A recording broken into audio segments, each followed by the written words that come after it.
Assalamualaikum warahmatullahi wabarakatuh. Yang terhormat Profesor Dr. Subiantoro M. Hum, serta rekan-rekan mahasiswa yang kami banggakan. Perkenankan, kami dari kelompok 17 akan menyampaikan hasil observasi mengenai perkembangan bahasa anak pada usia 49 sampai 51 bulan. Sebelumnya, perkenalkan saya memperkenalkan anggota kelompok. Yang pertama, ada rekan saya, Anis Ulfah dengan NIM 21014211020. Berikutnya saya sendiri, Elsa Amira Arifa dengan NIM 21014211023. Sebelum memulai pembahasan utama, perkenankan kami untuk menyampaikan beberapa teori dari beberapa pendapat ahli. Yang pertama, ada teori perkembangan bahasa anak. Dalam teori ini, terdapat 3 pandangan dari 3 ahli yang berbeda. 2 ahli berasal dari Amerika dan 1 ahli berasal dari Eropa. Pandangan yang pertama, pandangan nativisme. Tokohnya ialah Chomsky. Nativisme merupakan pandangan yang menyampaikan bahwa seorang anak mendapat bahasa pertamanya secara genetis yang telah diprogramkan. Chomsky juga menyatakan bahwa alat-alat berbahasa yang digunakan manusia telah ada sejak mereka dilahirkan dan dianggap sebagai bagian fisiologis. Yang kedua, yakni pandangan behaviorisme dengan tokoh Skinner. Pandangan ini menekankan bahwa proses seorang anak memperoleh bahasa pertama ialah karena adanya stimulus dari lingkungan. Pandangan ini mengenai perkembangan bahasa, yakni dalam bentuk stimulus respon dan proses peniruan. Pandangan yang ketiga, yakni pandangan kognitivisme dengan tokoh Piaget. Menurut pandangan ini, bahasa berasal dari kemampuan kognitif seseorang dan bukan merupakan ciri ilmiah yang terpisah.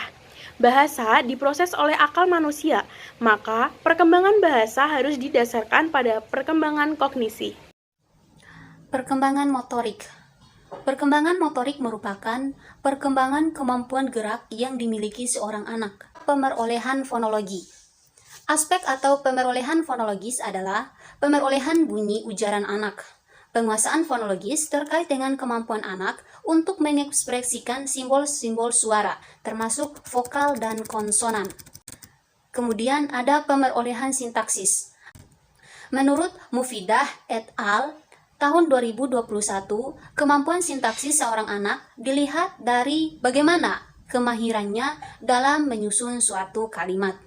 Yang ketiga yaitu pemerolehan semantik. Seorang anak dalam perkembangan bahasanya akan memperoleh yang namanya semantik. Pemerolehan semantik merupakan pemerolehan pemaknaan pada hal yang disebut sebagai fitur penanda. Keterampilan berbahasa. Dalam keterampilan berbahasa ada beberapa jenis. Yang pertama, menyimak. Menyimak merupakan salah satu keterampilan berbahasa yang terdapat dalam bahasa reseptif. Keterampilan yang harus dikuasai anak sebagai dasar keterampilan berbahasa lainnya. Kemudian ada berbicara. Menurut Tarigan 1981, berbicara adalah kemampuan mengungkapkan, menyatakan, dan mengkomunikasikan pikiran, gagasan, dan perasaan melalui bunyi atau kata-kata. Selanjutnya ada membaca. Merupakan kegiatan untuk memperoleh pengetahuan dan informasi. Yang keempat, ada menulis. Menulis adalah proses mengungkapkan pikiran, gagasan, dan perasaan dalam bentuk tulisan. Menulis digunakan sebagai sarana komunikasi untuk menyampaikan sesuatu atau pesan kepada orang lain. Menurut Nur tahun 2002, pemilihan adalah proses aktif memperhatikan dan memahami media visual seperti televisi, gambar, iklan, film, foto, video, dan lain-lain. Hasil yang kami peroleh yaitu data diri anak. Nama Kevin Faiz Fawaid, tempat tanggal lahir Kabupaten Semarang 3 September tahun 2018, jenis kelamin laki-laki, usia 4 tahun 2 bulan atau 50 bulan, anak kedua dari 2 bersaudara, berat badan 16,2 kg, tinggi badan 105 cm. Kemudian informasi kesehatan, Ananda Faiz tidak memiliki penyakit bawaan baik secara keturunan maupun yang dapat ketika lahir. Kondisi fisiknya sempurna, tanpa kekurangan, serta imunisasi yang diterima sudah sesuai dengan keharusan usia anak. Selanjutnya yaitu interaksi sosial. Ananda Faiz tinggal satu rumah dengan kedua orang tuanya, yakni ada bapak dan ibu, serta memiliki seorang kakak perempuan yang tengah menempuh jenjang pendidikan di SMP. Selain itu pula ada sang nenek.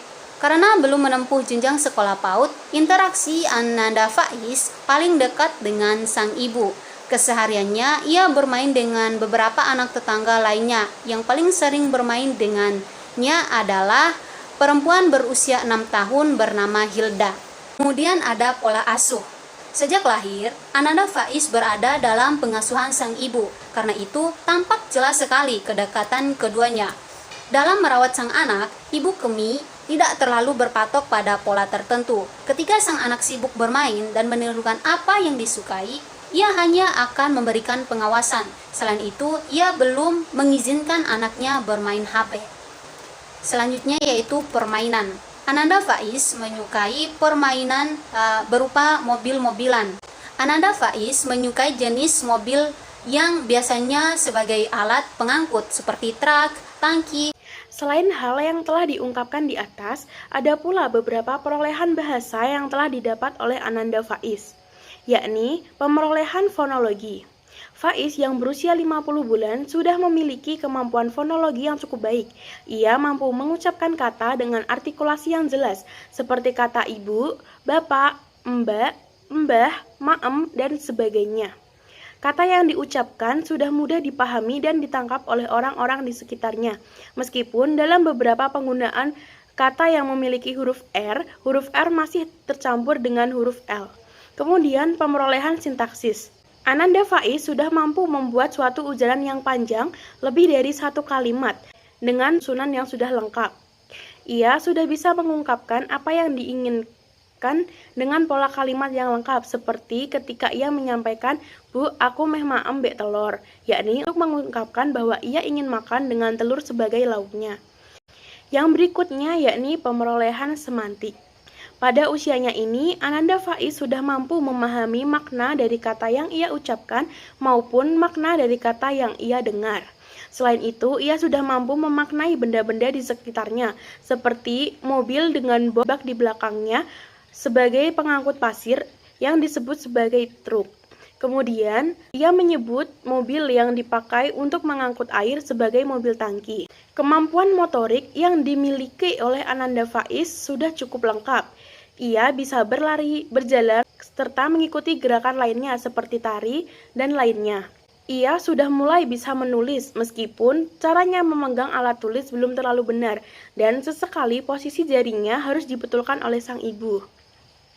Kemampuan menulisnya masih dikategorikan dalam coret-coret atau menulis asal-asalan. Selain itu, ia juga sudah mampu menghafal dan menuliskan angka dari 1 sampai 10, meskipun sebelumnya harus diberikan contoh terlebih dahulu. Kemampuan berbahasa yang telah dimilikinya meliputi kemampuan menyimak, berbicara, menulis, dan juga memirsa. Menurut pernyataan sang ibu, Ananda Faiz sudah mampu menyimak dan memahami apa yang dikatakan orang di sekitarnya. Ia sudah mampu berbicara dengan pola kalimat lengkap. Ia bahkan sudah bisa bercerita dan bernyanyi, serta berhitung dari 1 sampai 10. Faiz telah memiliki kemampuan memirsa. Ia dapat memahami apa yang dilihatnya. Misal, dalam film Upin Ipin yang menjadi favoritnya, ia mampu menyebutkan siapa saja tokoh dalam film itu. Bahkan sudah mampu mendeskripsikan bagaimana ciri dari tokoh itu. Dari hasil pengamatan yang telah dilakukan, dapat disimpulkan bahwa perkembangan Ananda Faiz sebagai objek yang diamati sudah berkembang dengan baik dan sesuai dengan perkembangan anak seusianya. Perkembangan bahasa yang dimiliki cukup baik dengan mampu mengucapkan kalimat kompleks dan sudah mampu menyampaikan maksud. Ia juga sudah mampu berhitung, bernyanyi, menggambar coretan abstrak. Selain itu, ia telah memiliki kemampuan motorik.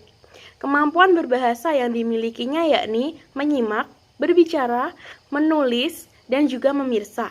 Meskipun terdapat beberapa perkembangan yang harus dilatih untuk menemukan hasil yang memuaskan. Kemudian dalam pola pengasuhan dan kesehatan yang telah diberikan oleh kedua orang tuanya juga sudah sangat baik dan sesuai dengan pola asuh anak seusianya. Sekian presentasi yang dapat kami sampaikan. Apabila ada kekurangan dalam penyampaian kami mohon maaf. Sekian, wassalamualaikum warahmatullahi wabarakatuh.